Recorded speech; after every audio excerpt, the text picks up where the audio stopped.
Salute and welcome to the channel. So I want to start this video off with a bit of a disclaimer that I am going to say a few things regarding Tekken, regarding its community, the industry that will more than likely rub some of you the wrong way. It might even result in me losing a few subscribers because I understand how in today's society, people are very much in their feelings. But I'm going to try my best to educate those of you that choose to stick with this video. But before I get to that, I also want to share my appreciation for those of you that did watch the last video I did where I was kind of speaking about the damage scaling with Tekken 8. I will link that video with this one when I'm done. And I appreciate those that newly subscribed and watched the video, liked it, and did all that stuff. So I really appreciate that. So I am going to be following up on the entire damage scaling perspective, or should I say the perspective, but as well as the my stance on that. But I'm also going to explain to you guys why Tekken is the way it is, as well as other games, because this goes far beyond just Tekken 8. There are many other games and their respective communities that go through a lot of the bullshit. I can just look at Call of Duty, for instance. I can look at, you can look at Street Fighter with their issues. Many of the issues that other games deal with are very similar to Tekken. When we're talking about cheaters, you're talking about rage quitters, you're talking about pluggers, you're talking about character balancing, you're talking about damage, everything. If you go on over to like a first-person shooter game, you'll have people that will literally quit out the match while it's still playing. That's a big thing. There's cheaters in first-person shooters. So all of the issues, most of them, that you have with Tekken 8 also extend to other genres as well. It's just that many of you, and I don't mean this to be any kind of, I'm not trying to be condescending or facetious in my delivery here, because that's not the type of time that I'm on. But most of you only eat, sleep, and shit Tekken. Like I'm just being honest, right? And if it doesn't apply, let it fly. But that's just what I've seen. So, and I also believe that there are many out there that do not understand that there is a fundamental difference, especially business-wise, as it pertains to community and industry. So let me get into that real quick. When it comes to the Tekken community, if you have been a subscriber of mine for any length of time, you may have heard me say once or twice, probably in a rant, that I don't believe that the Namco developers are going to do X, Y, and Z for Tekken 8. Okay, so there's a reason for me saying that. And I'm going to try my best to further break that down, especially for some of you new people that's probably seeing me for the very first time. You have to understand that the design choices for Tekken 8 are geared specifically for the casual market, the casual audience. You have to understand that.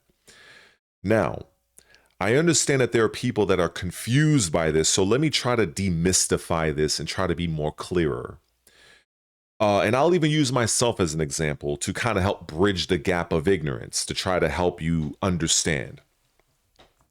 Way, way back, when I was 14 years old, I'm 45 currently, 45 years old, I was a casual. I was a Tekken scrub. And I did not know about anything beyond my local arcade. I did not know anything about anything beyond the people that would come to my local arcade and I would battle them in a Tekken game. And that lasted for a number of years. And it wasn't until someone put me on to an old website by the name of Tekken Zaibatsu. Now, some of my fellow OGs may remember this. You should. This is where I've heard the names of Jop, Unconquerable, Keeper of the Crane, Main Man, Tony T, Main Street Ryu, Nin, Ni. This is where I've heard a Tetsuo, Ranka. I've heard of all of these players. And that's where I started to kind of expand. I had this awakening like, oh, wow, there are people across the world that play this game. You know, I really didn't know. But before then, I was not tethered to anything. I merely, I put the game in, I mashed my buttons, and when it was time for me to put the game down, I did so, went outside, played some basketball, went to the gym, hit the heavy bag every now and then. I think I was, whatever girl I was dealing with at that time, many years ago, I was probably dealing with them. The point is that I was not invested in anything community-wise as it pertained to the game, or should I say the franchise of Tekken. So when you fast forward to today's times, and this applies to pretty much almost every game that has some bit of competitiveness to it, whether it's an FPS game, a real-time strategy game, every competitive game pretty much has, well, every game in general has a community, but when we're talking about something that is competitive, it's a little bit different. And I'm pretty sure some of you, or many of you, already are well aware of this. So, when Namco, or the Tekken developers, decided to go the extra mile for Tekken 8, based on the amount of money and success that Tekken 7 had, they wanted to expand their total addressable market. This is a marketing term. Look it up in case you don't know what I'm talking about. Basically, they wanted to expand the accessibility and the reach that the Tekken franchise has. Because for the longest time, Tekken, to several people, has been labeled as a very difficult game. I, however, never shared that. I've always believed, and I maintain the stance, that Virtua Fighter is by far the more skillful of the two. It's just that Tekken has become far more popular. This is kind of like how I feel about even Street Fighter. I feel that Street Fighter is more popular than, say, King of Fighters, but I believe that King of Fighters takes a higher degree of skill. That's just my opinion. People can argue about that in the comment section if you wish, but I digress. So, in this effort, the Namco developers decided to make this game much more accessible. To try to, recoup all of the development costs associated with Tekken 8. As a result of that, the game's difficulty, or what little difficulty Tekken, you could say and argue, what little difficulty it did have, it was basically kind of diluted. It's like putting a whole bunch of water in soda. It just kind of diluted itself. Now that appeals to some. For players like myself that are former competitors, that I've competed across the United States with my character Lei Wulong, I was not a fan of the changes that Tekken 8 brought forth. However, it became clear to me very early on in Season 1 that this game was not made for people like myself. It was not. And even more so to the point when they introduced the Tekken Shop. And I remember the backlash that the community had when it pertained to that. But that was also something I recognized why they're doing it. And I understood that the items that were in that shop were not for people like me. Because most of those items, I can recall, Some of those items were dating back to like Tekken 6 days. Like I was like, wait, I remember this item. Didn't I have this item in Tekken 6, Tekken Tag, Tekken 7? And but this is Namco's way of trying to gain more eyeballs, more players coming into the franchise so that they can sell items that we, people like myself, have experienced prior, but to the new audience. So ultimately, Tekken 8 is not for, we can play it, obviously. I bought the game, but it's not really directed to us. It's just not. And it's very important for you guys to understand. Some of you do understand that. Some of you guys probably follow other content creators, and some of them may have explained this.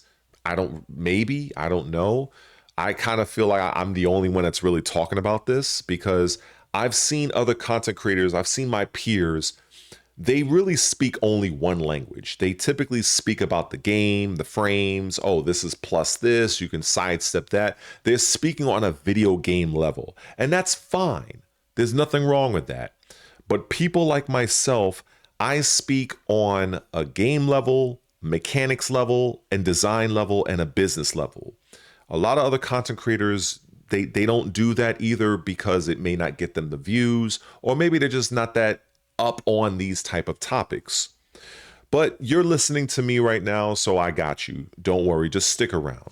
We're going to get to all of that because this is going to be a long ass video because we have a lot of ground to cover here. So, in relation to the market that Tekken 8 is truly after, when you have the community of the game of Tekken 8 that are raising hell, saying this needs to be nerfed, this needs to be buffed. This is not the real casual audience that the Namco devs were targeting. The example I gave just a little while ago with me, not knowing about Tekken Zaibatsu, the actual website. These are guys that would play their game, mash their buttons, and then leave and go about their own business. And that's until it's time for them to play the game again. So these are people that they don't know who Main Man Sui is. They don't know who Lil Majin is. They don't know who the fuck Fiddy X is. They don't know who the fuck Mike Hollow is. They don't know who the fuck Red Re1ated is. They don't know any of these people. They just merely play the game. They mash their buttons. They may or may not buy the DLC. They may or may not buy from the Tekken shop, and they'll keep it pushing. They don't have that type of committed voice online to bitch and complain and raise hell on Twitter and take to and make YouTube videos. They are not, that's not the type of time they're on. They don't care. And so what am I getting at with this? In short, from a business standpoint, the casual market for, I don't like speaking in absolutes, but I'll just say the vast majority of everything in business, the casual market is typically the larger market, the larger total addressable market, with the hardcore being the smaller. Now, again, to add on to that point, the casual market is very large, but they're not so loyal. The hardcore market is smaller, but they're very vocal. If something happens, we're going to bitch and complain about it, as people have been doing.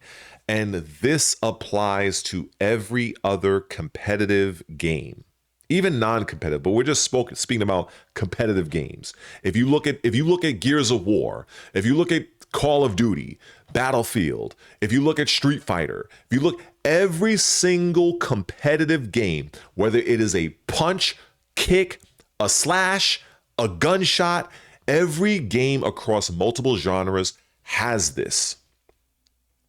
It's broken down in this way. That's just the name of the game. So it's important for me to kind of get that, because there's a lot of people that don't understand this. All right. So um with all of these issues that the hardcore market brings up, you know, whether it's on social media, whatever, YouTube videos, depending on the developer may take those criticisms and they may rectify, fix the game, patch the game, and give meaningful changes. I do not see that happening with Tekken 8. And the reason for that is I look at the history of this game so far. And I've said this before on another video where the thing that really sealed the deal for me was the update that took place that addressed Clive for the very first time. Clive, you know, that stupid Soul Calibur character that should be in Soul Calibur. Oh wait, Soul Calibur died. But anyway, that's another thing. So yeah, that character was absolute brain rot, and some may argue he still is. And in that particular patch, the only thing they did was they gave him a slap on the wrist with his move they call prominence. I think it's forward 1+2. It's a double slashing attack. It basically did every fucking thing for you, just about. And when I saw that the big update for that character was basically to make that move, I think it was like -12 for a move that basically did damn near everything. That was it, -12, a slap on the wrist. Same thing with another update with the season 2. They gave Yoshimitsu, they gave King, basically slaps on the wrist.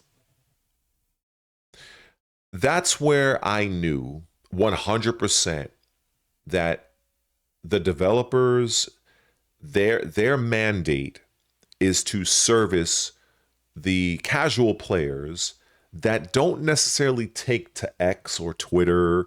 They don't go and make YouTube videos. They don't care. They are going for those players. Now, you might be asking yourself, okay, Red, so why do they make the changes that they do make? Remember when I said that the hardcore market is smaller, but they're more vocal? What potentially happens is if you piss off the hardcore market enough, if you get the hardcore market, and this, like I said, this goes beyond just Tekken. If that hardcore market gets very upset and they really are shouting from the rooftops, it has the potential to bleed over to the casual market of which the game or the developers are really targeting. Whether that casual player may have, you know, they may have a friend like me that, and they hear me bitching and complaining, they'd be like, yo, what's wrong with the game? Yeah, the game is this, the game is it, the game is this, the game is that. And then now it's affecting the casual. This is things that a lot of you don't understand, that operates beyond just the punches and the kicks and the buffs and the nerfs. This is entirely a different thing. This is why in many games you may see developers, they will do patches not with really the intent to fix the character, but really they're trying to pacify the hardcore market because they don't want you guys to bitch and complain too much to where it's like, okay, now it's affecting our bottom line. And the bottom line financially varies from company to company. This is why when we get down into the brass tacks of actual money, I have said repeatedly that Namco, Tekken 8, they are making money. They are fine. The company of Namco Bandai, they are currently happy with everything relating to Tekken 8. Namco is a very large company. They will do just fine if Tekken is not doing well. They would prefer if Tekken were to do well, but it's not going to cripple their company, Namco Bandai, You know, so I want people to understand that this is business. This is the thing that many of you need to kind of understand here. So, like, and just to kind of go a little bit deeper with this, when the Tekken developers, they have the idea to make a Tekken game, they they come up with their concept, they come up with their, you know, their ideas for the game, and then they come up with how much money they think the game is going to cost from a research and development standpoint. They quote that figure to the parent company of Namco Bandai. Namco Bandai will decide whether or not they're going to give that budget or give something lower. That's how in a nutshell, that's how the whole process starts. So once they are given that money and they greenlight that budget, now the developers have to make that game, and then they have to sell it, market it. Well, the publisher helps with marketing, but the game has to make back its money.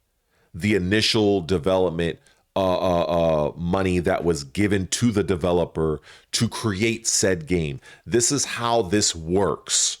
Unless you're an independent developer. I say that to say this. Because Tekken 8 has multiple streams of revenue, the point of sale, the DLC, and the Tekken shop, the casuals typically don't give two shits about character balance. They just care if the game can work. They care about, like, oh man, this is glitching out. They care about the net code to a degree, but they're not too hung up on things like character balancing. Not too much. Not too much. Not like how the hardcore market is. I want people to understand that. So whatever the expectations of Tekken 8 was for Namco, they are pleased with that. Otherwise, you would hear about it. You would definitely hear about it. And also, the many of the casuals, they're the ones that typically make the most purchases when it comes to Tekken shop and stuff like that. They're the ones buying all these little knicky-knack shits. That's them. You know, this is why I could even make another video on this, where my suggestion and this is where I see fighting games going, is that they would probably, and it's in their best interest, to adopt a kind of if you're familiar with Call of Duty, a prestige system, where if you're using a particular character for a period of time, you are gaining access to new character skins, costumes, and stuff like that, and a new ranking to show, hey, I am a Steve Fox player for, you know, this rank because I've invested this amount of time. Basically, if you're familiar with the Call of Duty prestige system, basically the same fucking thing, but adapted to a fighting game. I definitely see that moving forward because the casuals love vanity metrics. They love vanity shit. They love little knickknacks. They love costumes. They love that auras. I don't care. I just care. At most, I might change the color of my character in terms of their outfit, but I'm not trying to make my character look like Spider-Man. Like that's not me. So when it comes to who is playing the game, and it circles right back around to the design choices of this game. Whether you agree with it or not, it's irrelevant, because for Namco, they are seeing money. People are buying the DLC. People are buying the things from the Tekken shop. It is what it is.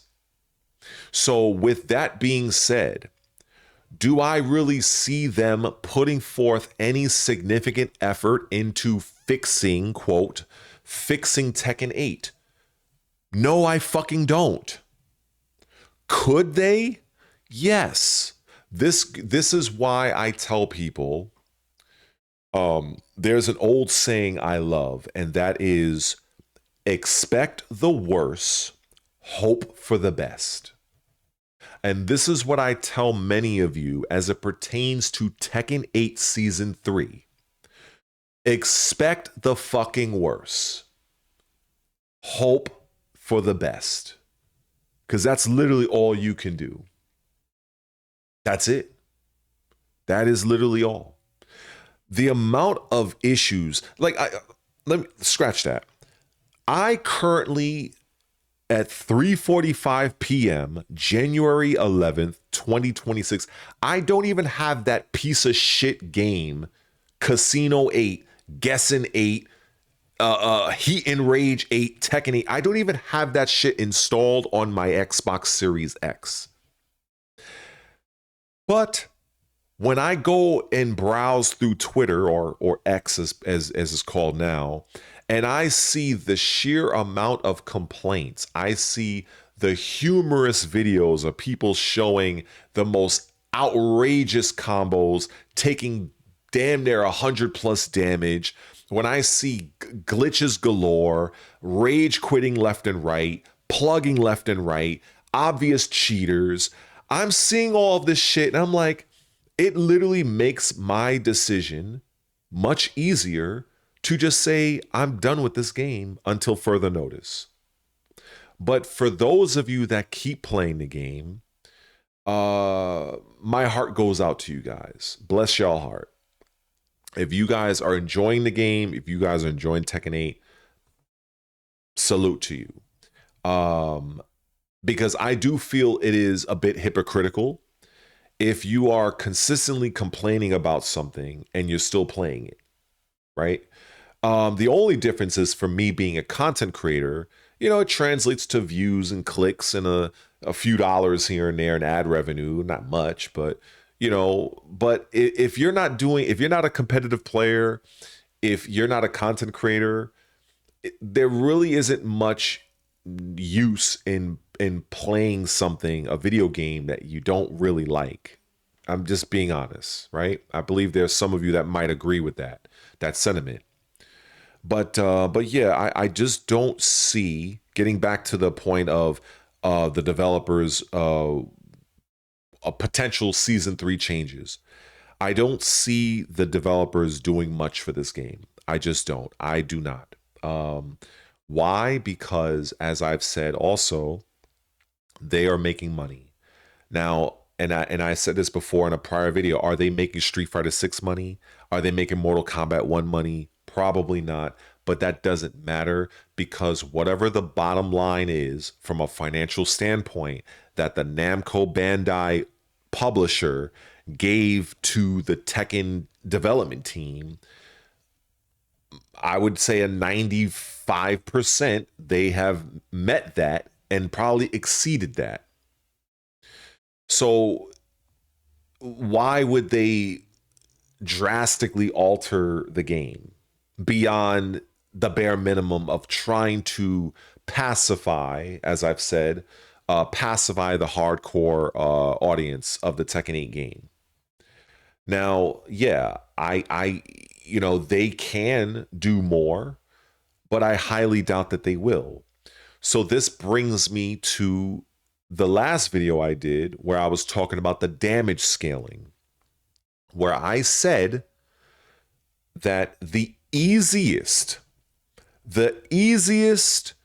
and the fastest thing that the developers can do, not just with any game, like not just with Tekken, but any fucking game, well, fighting game anyway, is the damage scaling.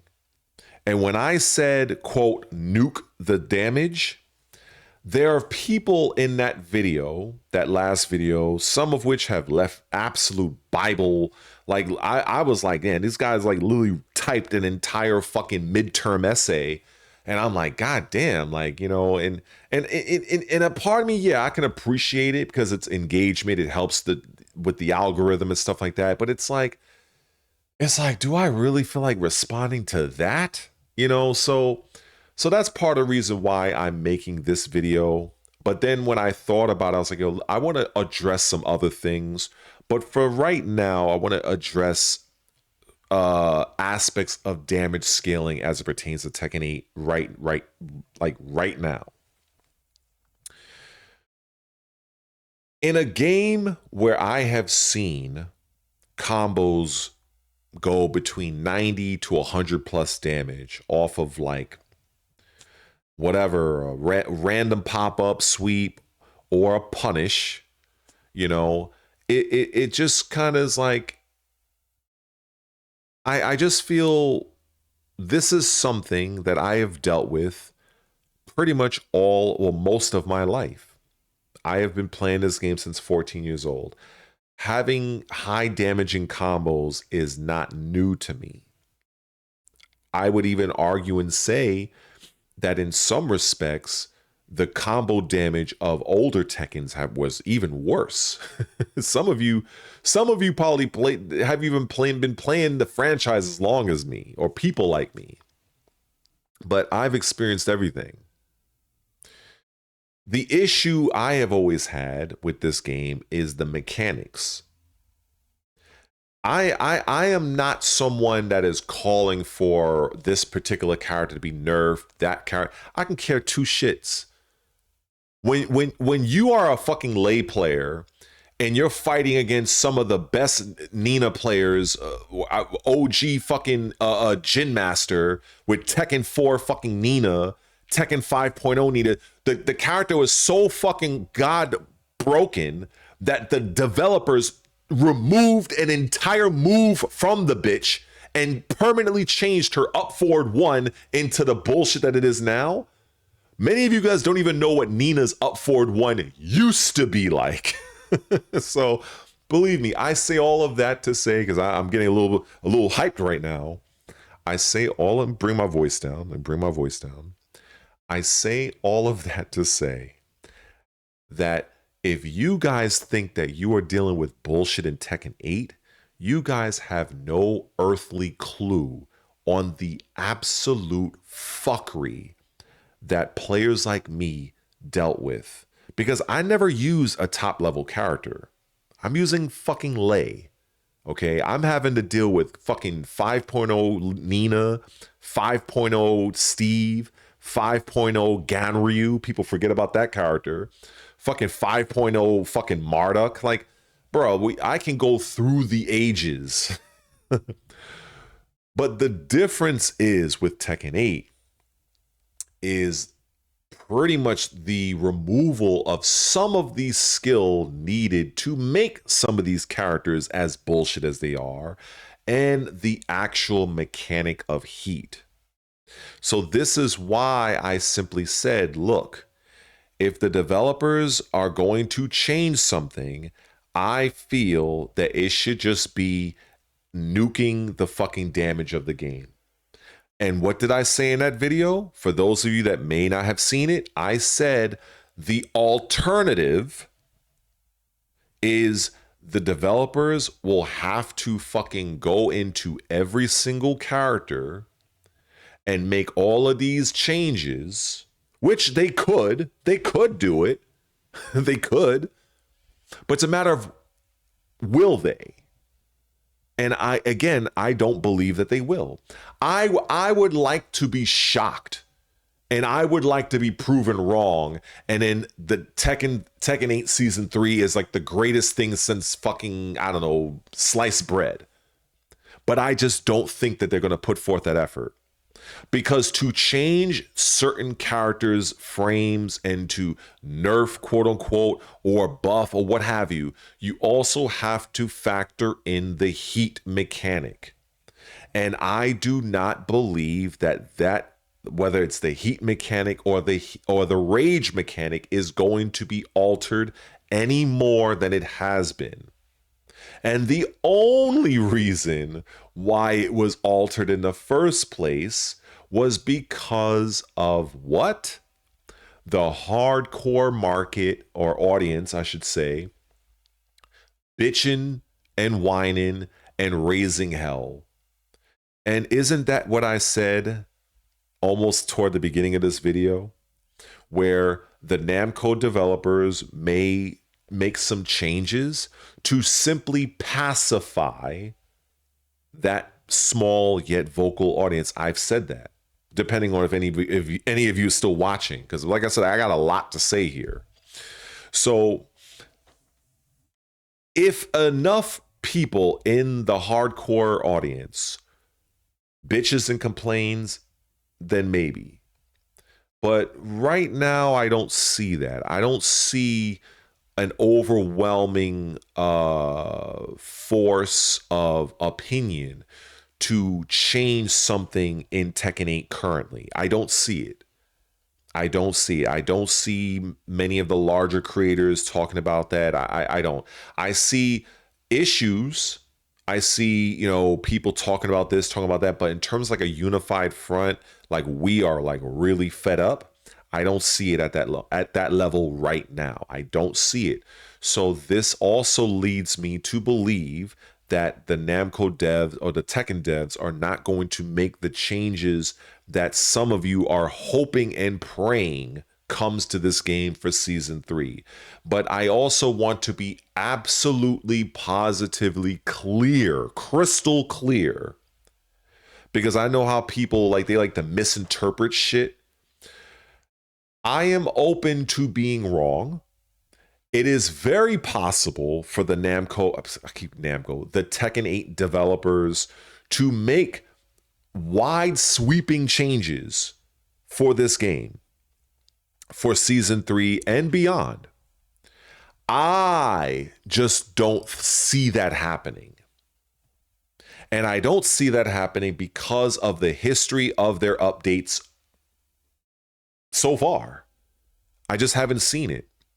We're looking at let me remind you people of something. You're looking at a company, a development studio, that looked to add chip damage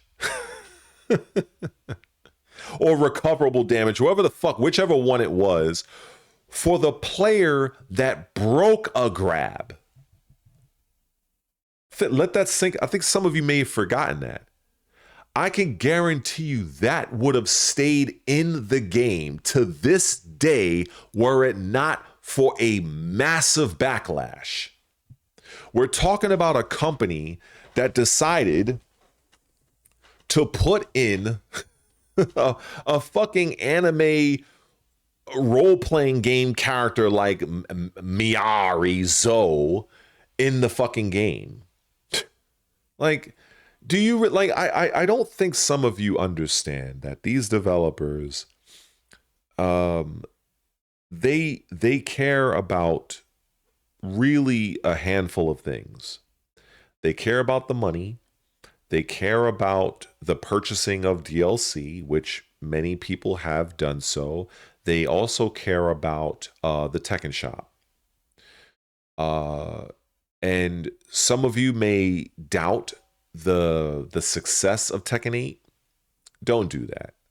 Tekken 8, I wouldn't say it's an overwhelming, resounding success, but it's a success enough. It's enough for the parent company to say, hey, you know, we may not give you an A+, but we'll give you a solid B. You guys are doing good, whatever. That's all they care about. The higher ups, that's what they care about. So with the game kind of going along that trajectory, again, I just don't see season 3 bringing forth many significant changes. Will there be changes? Sure. There will be changes. They'll probably they'll have some bug fixes like they do typically. They'll make a few little frame changes here and there just to keep it fresh. But in terms of like the significant changes, I highly doubt it. I fucking highly doubt it. But I think I was getting a little sidetracked. I think I was originally going to talk about the damage scaling. So yeah, I do believe, well, I mean, it's a fact that if you want to go in as a developer and change the easiest thing you can, it would be the damage scaling. Because once the opponent is in the air, all control has been removed from the player. So altering the damage scaling would not impact the character directly from a frame from a frame standpoint, because that character that's getting juggled, once they land from that juggle, you know, and it's time for round 2 fight, that character would probably still be plus X, Y, and Z on XYZ move. So that has not changed. Now, I have had some people that would say, well, you know, if you reduce the damage of combos, and combos being excessively long, it can serve to burn out the clock. It can serve to, that. Well, I want to tell those people, if you are unaware, most things that are competitive, and this even goes for real life, has a time limit. If you look at boxing matches, if you look at MMA fights, if you look at everything, just about every sport has some sort of a time limit for the most part. It's just so happened that you do so much damage in Tekken that a lot of times you don't ever have that type of ring out situation. You just don't really. And I don't see that being inherently a bad thing. I don't. Now, what I will also say is I don't like the combo length either. I don't like that there's like 50 million ways to relaunch or spike the opponent down. I'm not a fan of any of that shit. I didn't sign up for that. That's why I don't even have this fucking game installed. I'm playing other shit. But for those of you that are still fighting that good Tekken 8 fight, hey, I'm not a fan of, all the tail spin and then you spike them down and you combo and then you spike them down again and now they're twirling around. Like, I'm not a fan of that bullshit. I'm not. But I don't see them changing that. I don't see them completely removing that aspect. I am more inclined to believe that they would sooner adjust the damage scaling than outright taking away a mechanic out of the game. The mechanic of the tornado, the spike, and all. I don't see them removing that at all. I don't. I would be completely mind blown if they did that. But again, we go back, because we're going to go back to this several times. It's almost like I'm hypnotizing you guys. It goes back to the likelihood of them just simply reducing the damage of the combos. Or I will add this. This is first time me saying this. Or they could just give you a bigger health bar. I mean, shit, they can increase your fucking life. But it's like, no matter what suggestion, no matter what theory I propose, there's gonna be people that's gonna bitch and complain. There's gonna be people that's gonna disagree. There's gonna be people that says, "Oh, this sucks," and that's fine. But this just goes into my belief that most gamers will just not be satisfied. It's like nothing. Like if we take the A side, the B side is going to bitch and complain. If you go to the B side, the A side is going to bitch and complain. So it's like a doomed argument. It's a fucking doomed argument. So that's why I'm like this. Looking at it, this is why I just say, you know what? Instead of just looking at it from the community standpoint, it's either going to be A or B. I look at it from a development standpoint, the developer standpoint. The easiest thing is just to adjust the damage scaling. That's the easiest.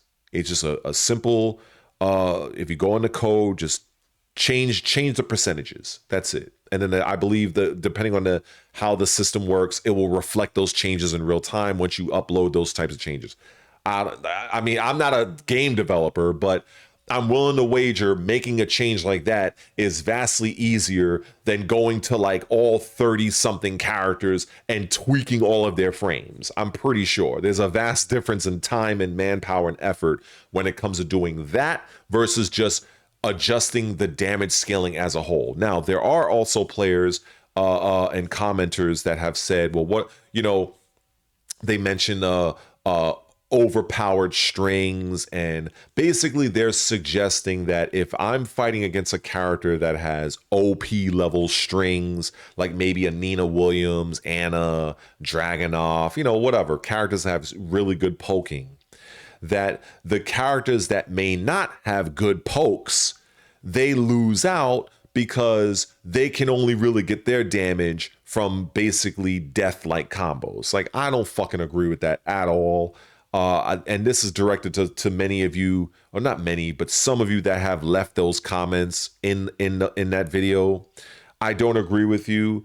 I do believe if you're having difficulty with those types of strings, that's a you problem. That's a stat. I hate to say this, that's a skill issue. If you're having problems with particular strings, pop, pop, pop, pop, pop, that's a skill issue. Fuck that. That's a skill issue. I believe that. Now, there are always exceptions. There are always exceptions. However, I'm looking at combo damage in general, because a lot of times the vast majority of your damage lost in Tekken is going to come by way of a combo. Now, if you're just getting outpoked, a lot of times it's just you getting outplayed. That's just you getting outplayed. Maybe you're pressing buttons at the wrong time. They got you locked up in a frame trap that you're unaware of. You're mashing fucking buttons. You're not playing patient. You're not sidestepping properly. That, a lot of that is you. However, getting launched and losing 100+ damage on top of other mechanics in this game like heat and rage, that's an entirely different animal. That also goes in line with those people that have also said something about grabs, like grab heavy characters. Look, the one thing I've said prior in other videos is that I do not agree, and I would like to see changed, crouched grabs no longer being unbreakable. That shit has got to go. That shit has got to go. Make them like a typical mix-up like they used to be, because that's how they were in Tekken 7. But you have characters like King, for instance, that will do his twirl 2, which is basically an overhead move. If it lands on normal hit, he gets a free crouch grab because it puts you in a crouch state. Stuff like that, strings like that, that has to go. Will it go? Probably not. The Namco devs are probably not going to they're probably not going to do anything to that. But that's what I would do. I would basically give it to where the defensive player, if they got hit with that particular move and they're in that position to get crouch grabbed, I will give that player that one last chance to break that grab. Hopefully that is clear. And the same thing goes with what is it called? Heat smashes. No heat smashes will affect or incur any sort of stage interactable or a wall splat. I hope that's clear. And rage arts, same weaknesses as armor attacks. In fact, you're lucky I'm not part of the development team, because like I said in the last video, I would eliminate both of those fucking mechanics. Both heat and rage, that shit would get out. That shit would get the fuck up out of Tekken. But unfortunately, I'm not part of the development team. So there is just so much to talk about with this game. And a lot of times, you know, I know when it comes to viewer retention, many of you guys don't even stay to the whole video. But believe me, when it comes to this game and this industry and the community of Tekken, I know a lot more than many. And, you know, that's not a flex. It's just I have too much experience, and I've invested too much time in trying to understand the industry as a whole. And as a result, I understand why the Namco devs made Tekken 8 the way that it is. I understand and know the true audience that Tekken 8 is aimed at, okay? I also know that the reason why certain characters, and this can also be applied to other fighting games, why some characters are OP and some characters are like mid-level, like the tiers, a lot of that is all done on purpose. A lot of that is done on purpose. A lot of people don't understand that when you have characters that are very, very broken, like a Jin Kazama in Tekken 4, Other types of characters, when characters are newly debuted, like how Lars and Bob was in Tekken 6, or how Leroy was in Tekken 7 when he first came out. When you look at this, this is Namco's way of having that new character appeal to the masses because they want players to feel powerful. They want you to feel like your power is over 9,000. That's what they want you to feel. So your ass can keep fucking playing. That's what it is. They want you to buy that character. They want you to feel powerful, and they want you to keep playing. It's that's what they do. It's in some ways psychological, but it's mainly marketing and just how they handle business. This is why some characters are the way they are. Because Namco and the developers of Tekken 8, and this goes again for every fucking competitive game, the developers are able to track statistics and metadata that is not available to you and I. Let me give you an example.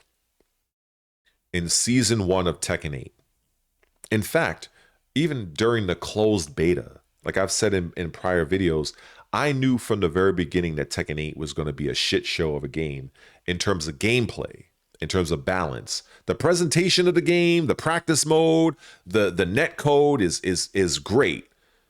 And I say the net code is great because I'm comparing it in the old days of Tekken Tag and Tekken 6, and those net codes are damn near unplayable. So, but those who know will know. But yeah, there are good aspects of Tekken 8, but I knew as I got familiarized with Tekken 8 during the closed beta, I knew that this game was going to be a shit show. And I remember playing, it was Jin, Nina, Paul, and someone else. I forgot who Jin, Nina, Paul. I forgot who the other character was. But anyway, but I do recall that Paul was nerfed. He had a nerf done to his Demolition Man, where in order for him to get the sweep, it had to register as a close hit. So you had to be like literally range 0. In the beta, in the closed beta, it wasn't like that. So they made a significant change to Paul in Season 1. However, Jin Kazama was left alone. So throughout the entirety of Season 1, that brain rot bullshit brain dead character literally got away with virtual murder for the entirety of Season 1. And it's just funny to me how many people, they bitched and complained about Dragunov and other characters, all the while Jin flew under the radar with his 2-1, 2-1, 2-1-4, with down 2, or what they call Scourge, and everything else in between. And that character definitely deserved to be nerfed in Season 1. But he wasn't. And it wasn't until Season 2. I say all of that to say this. This was done on purpose. Much of the decisions that surround character balancing and whether or not a character is overpowered, much of this is done on purpose. There are a few times where things kind of get a little out of control and, nobody's perfect, but most of the time, things are done on purpose. This is not on accident. Jin is one of the most well-known Tekken characters, period. This is like talking about Scorpion and Sub-Zero, or fucking Ryu and Ken. Like, you can go to people who may not play video games, and there's a chance, if they know a Tekken character, it's probably going to be one of those characters, right? Jin, maybe Kazuya Heihachi. But like a lot of the obscure characters like Julia, Bruce, fucking Brian, not so much. Now, when it comes to what I call character privilege, much of this is assessed from character data in terms of how much a character is used, how does that character win, how many times players are using them. Just like, okay, maybe over the course of this quarter, how long did the entire player base of X game played X character? How do they win? Was it a close? They can see all of this. How many perfects? How many this? How many that? Whatever.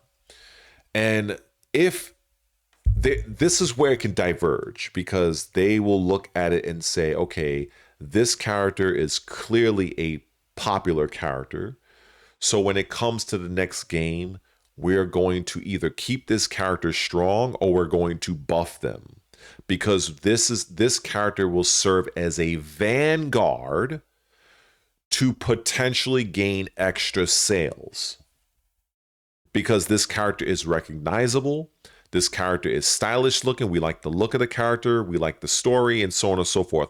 A lot of this is, there's a lot that goes into these characters to make them appealing to really the casual market.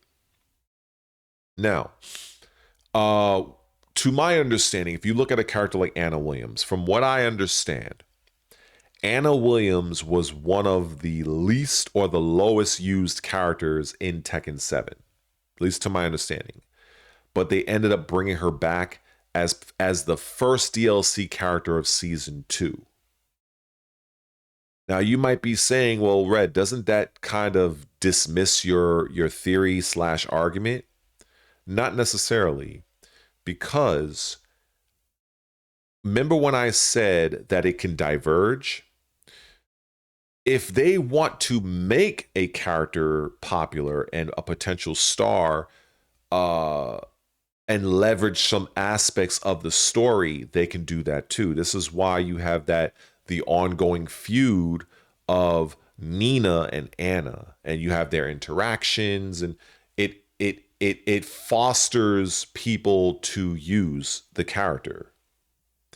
And not only use them, if you see how drastic, how radical they made Anna and giving her a fucking bazooka, they didn't have to do that. But they wanted to go over the top, because this is the type of era that we're in as it pertains to Tekken. As I can guarantee you, Tekken 9, unless something radical and crazy happens, Tekken 9 is going to be even more out there. Well, at this point, I don't know. Well, I suspect there will be a Tekken 9. But yeah, there's so much going on that many of you do not understand that happens behind the scenes as to why certain decisions are made as it pertains to what characters are included, how powerful they will be, what type of guest characters you're going to have, because that's another thing right there. Why do you think, let's go on, let's talk about that, right? Why do you think that Tifa from Final Fantasy VII was not added as the Final Fantasy character of Tekken 8? I mean, you guys can kind of give theories, but I'm going to hit you with mine. Tifa, while a very popular character, I mean, she's definitely not my favorite. If we're going to talk about a martial artist character, I actually prefer Zell from Tekken 8, Final Fantasy 8. But either way, I feel that both Tifa and Zell were more in line with Tekken than a fucking character like Noctis and Clive. Those are more like you would put bullshit like them in Soul Calibur. But, you know, we're not talking about Soul Calibur right now. But why did they go with that decision? Well, because Final Fantasy 16, it has an audience. It may not be the most popular Final Fantasy game, but it has an audience, and people did gravitate and liked the character Clive. They did. I missed out on Final Fantasy 16 because it was a Sony exclusive for a long time. Otherwise, I would have seen the Clive character being as an inclusion to the game as their first guest character. But a lot of times when they're adding these guest characters, not all, but there are some things that happens behind the scenes. Namely, well, for starters, it's a licensing deal. So Square Enix is licensing uh, Clive to Namco, and in some cases there are contracts that dictate to the licensee. I think it's a licensee on how the character is to be used and portrayed. So under I really don't see circumstances where they would purposely make the Clive character weak. And even if the deal was not in place to where Square Enix was like, look, we want our character to be in an XYZ type of way, I can guarantee you this at the very least, that the money that Namco probably shelled out to secure the rights of that character, they want to try to make that money back. And as a result, they're going to make the character as flashy as they can. They're going to make the character as easy or the accessible as they can. And if there are any nerfs, it'll be mostly slaps on the wrist, at least for the foreseeable future. Um, and this is what I see across other games that bring in guest characters. I mean, aren't we seeing this now with Mai? For the I know again, oh, I forgot. I know many of you only play Tekken, but for those of you that's watching that actually play other things than Tekken, you may or may not be aware that in Street Fighter 6 land, many of the community hates the character Mai Shirano. What I can't pronounce her last fucking name. And I've watched, some of the content creators that deal specifically with Street Fighter, and I've seen some of the crazy shit that character could do, and I'm like, oh my God, like, why would you even allow a character like that can do what she can do?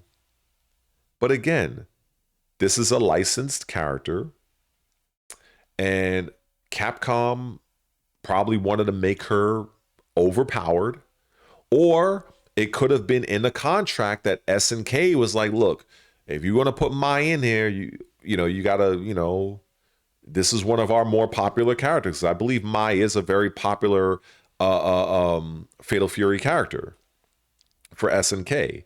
So we need her to be represented well. So there's a lot of little things that goes on behind the scenes that, I just want to try to make some of you guys aware of the possible avenues, that just goes far beyond the punches and the kicks and the plus this and the minus that. There's a lot that goes in there in terms of why things are the way they are and why some things will not fucking change and why some things could. So there's just so many layers to this, because at the end of the day, it's a fucking business, people. It's a business. It goes beyond just pressing fucking buttons. It goes beyond that. It goes beyond that. So I'm really hoping that this is becoming clear. I'm hoping it is. I'm sure that there's always somebody in the comment section that will probably either misinterpret what I'm saying or try to lecture me on something that, like let's say if I say A, B, and C, there'll be somebody else say, well, what about D, E, F, D? And I'm like, so just because I didn't mention D, E, and F and so on doesn't mean I'm not aware of it. Maybe it just didn't fit the video. Maybe I just didn't want the video to turn into 20 hours. You know what I'm saying? But that's fine. It all helps the algorithm. But what else could I say here? I think it's just having that understanding of the aspects of game design and why a game is the way it is. You begin to see why things are the way they are and the direction the developers want to take the game into. This is why I said even a couple of times where I addressed the whole situation of sidesteps and movement in Tekken 8, why it's been nerfed and crippled. It's because it was designed to be. The Tekken 8 developers did not want you moving around.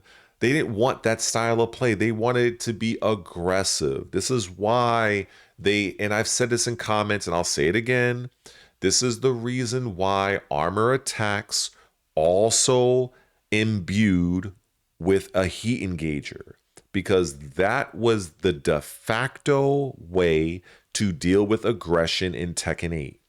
They wanted you to have aggressive offense, and they wanted you to meet that aggressive offense with aggressive defense. It's like if it's the same thing. If I'm fighting, right? If I'm fighting, we jabbing, right? If I jab and all of a sudden all you want to do is take a back step, you're being defensive, but you're just not getting hit, which is good. Versus if I jab and you catch counter, now you're being more aggressive with your defensive response. You're defending, but you're also firing back. It's the same thing. I can't go too crazy because I'm laying on my bed right now, but you get the point. Instead of moving around and sidestepping in this, the developers of Tekken 8, they wanted you to use the armor attack. This is the reason why it was changed the way it was. I don't want to spend too much time on that because I've covered that ground already, but that just goes to show the direction that they wanted to take this game into, as to why sides, because I remember there was somebody in the comments section of that video that were talking about the movement and they didn't like this. I'm like, I can tell the guy just did not, he was making good points, but this guy just did not understand the direction of Tekken 8. It's almost like when I would see people in math class, right? And the teacher would call them to the front of the class and say, and rattle off a problem and say, okay, Timmy, do you understand? And Timmy's just nodding and said, yeah, I understand. And then you ask him, okay, so how did we get to this answer, or what is the answer? That's what a lot of people are. A lot of people, they don't want to admit that they're just ignorant to something. They don't want to admit that they just have a lack of understanding of something. So the ego takes over and they want to overestimate what they think they know as opposed to what actually is. And that's why I said in this video at the outset, there's a chance there are people that might be offended. There are people that probably, at the end of this video, I'm pretty sure I'm probably gonna lose a lot of subscribers. I wouldn't even be surprised, because people, they want to overestimate what they know about the game industry. They want to overestimate what they think they know about Tekken in general. And I see it all the time. I see it all the time, and it's funny to me. It's funny in a hilarious way, and it's funny in a sad way, and I don't even know, man. I just feel like, I don't know, man. I think at this point, I am so content in not playing this piece of shit game. And, I'm aiming to grow my Twitch and my YouTube using other games that are more fun, but playing Tekken at this point, it's just like, it's stress. It's unnecessary stress, and it's like, I don't, unless you're using one of these busted characters, I mean, yeah, have fun. Like, but the easiest solution for me is just to uninstall the game. And I've done that. And the only reason why I'm even talking about this right now is because of, honestly, Tekken, it does give good clicks and views. I'll be honest. It does, at least for me at the moment. And that's just me keeping it honest with you guys. I would like to see Tekken 8 improve. I would like to see some of these mechanics dialed down. I believe that rage arts are absolutely fucking stupid. They're nothing but bailouts to help people. It has nothing to do with punish. I've seen another guy that gave Bibles in the last video talking about rage arts. I didn't even like. I skimmed through it, and it just made me like I was like, oh my head went into my hand like this. I was like, oh my god, like you it's like trying to explain to people like that person and others, you have a game that is rooted in aggression. You have a game that's rooted in aggression. And you put in a mechanic that you cannot be aggressive to. This is why I say make that make sense. But then again, there's people out there that will, it is what it is. Some people need it. It disgusts me. There are ways to work around that in terms of if you, in terms of like design, if you wanted to do that, limit it to like once per match, but that's neither here nor there. I've already covered that in the last video. I think I'm coming to the end of this video because I think I'm probably going to set this as a premiere. But I think when I look at other gaming franchises, right? When I look at and I love to speak on like games like Dragon Age: The Veilguard, Assassin's Creed Shadows, Call of Duty, Battlefield, like other games that have had their share of issues, whether it's competitively, whether it's the narrative, whether it's being woke, whether it's being all sorts of crazy, weird shit. A lot of this is done a lot of this is done on purpose. A lot of it's done on purpose, whether to push some sort of virtue signaling ideology, which is the case of Dragon Age: The Veilguard, whether it is to push some DEI stuff, which is the case of the Assassin's Creed situation, whether it is to expand your total addressable market, which is the Tekken 8 situation. Every game has its thing, has its thing. And when you get to a point like myself, that you understand, it's almost like you're seeing it's almost like the Matrix. You're seeing like the Matrix. You're seeing the blueprint of like, oh, okay, this is why this is what it's like. Nothing really surprises me. Like, sure, I can raise hell about it, I can bitch about it, I can complain about it, but I understand why. I get it.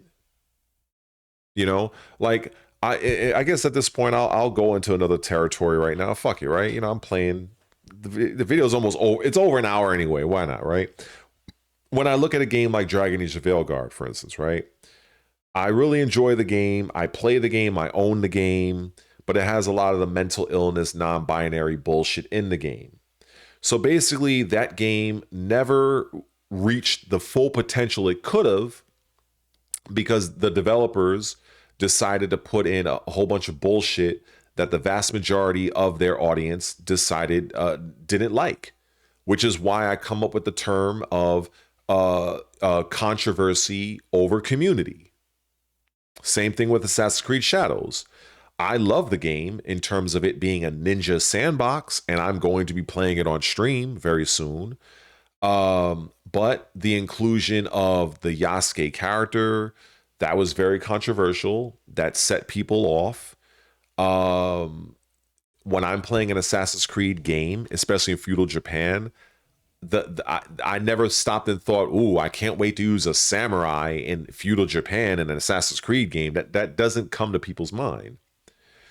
But couple that with the cultural inaccuracies and some of the insensitive ways that Ubisoft handled AC Shadows, yeah, it pissed off a lot of people.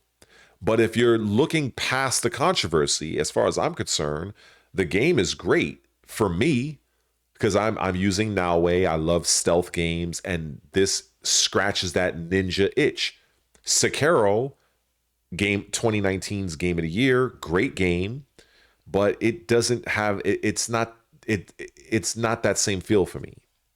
So when I look at a game like Tekken 8, for instance, their controversy is dumbing the game down, watering its mechanics. Well, not watering the mechanics, but dumbing the game down fundamentally, and including mechanics that are so egregious. Like for instance, the mechanics of Tekken 4 were nowhere near as impactful. That's the word I'm looking for, as say Tekken 8. Because in Tekken 4, you had uneven stages, right? That was the first and last of that, and the wall push system, right? That's what I remember from it.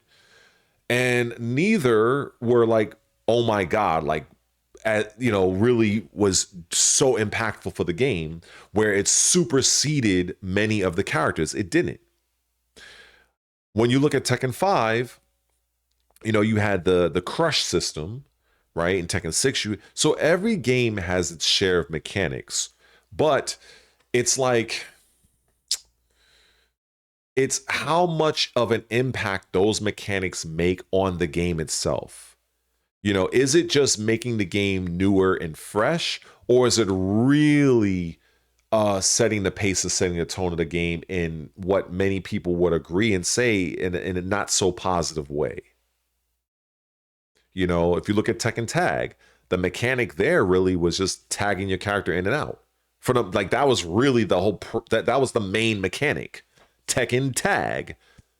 But it wasn't like something that overrided the characters per se, because the characters were what they were. But when you look at Tekken 8, not only do you have such characters that are really lopsided in terms of their balancing, which has always existed across every Tekken and in every fighting game. Also, anything that has a punch or kick, you're always going to have tiers. But when you factor in heat and rage on top of that, it's like, now you have like a fucking double whammy. Like, you have, like, you're getting assaulted from both sides. And and it just so happens that is Tekken 8's main seller, is heat and rage. So it just kind of goes back to, again, I just don't see them making any significant changes. And I would say that, again, if they're going to make any changes, it will probably be toward damage scaling. That would be the easiest, but time will tell.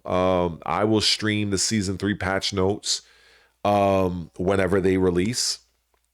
But for right now, in 2026, I am focusing more so on my channel, my platforms, YouTube, Twitch. Hopefully, if you guys are not already subscribed, please subscribe to the channel.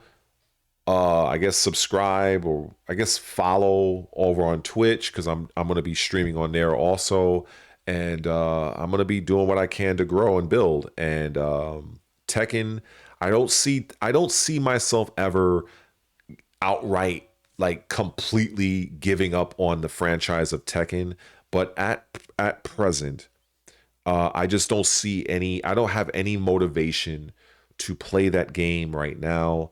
I would much rather have as little to do with Tekken, at least until we collectively see what is happening with season 3. Because I have my thoughts, like I've said throughout this entire video. I highly doubt it will really do the devs will do anything significant. I might be wrong. So I'm willing to take a wait and see approach. But mostly I'm looking to just really grow my channel with gaming news over the course of the year, with single player games, Souls-like, and I might even play some other fighting games.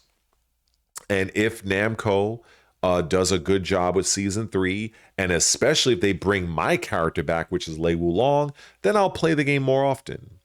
But the priority of my channel now, yeah, it's definitely not Tekken. I'll tell you that much.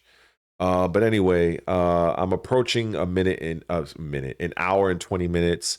I'm gonna end off here again. Hopefully, if this is your first time seeing me and you actually made it through this whole video, salute to you. If you're not subscribed, please subscribe. Follow me over on Twitch and do all that good stuff to help me grow as a small creator. Anyway, that's all I got to say for now. I'm gonna go and see what I'm gonna stream later tonight. Anyway, take care. Peace.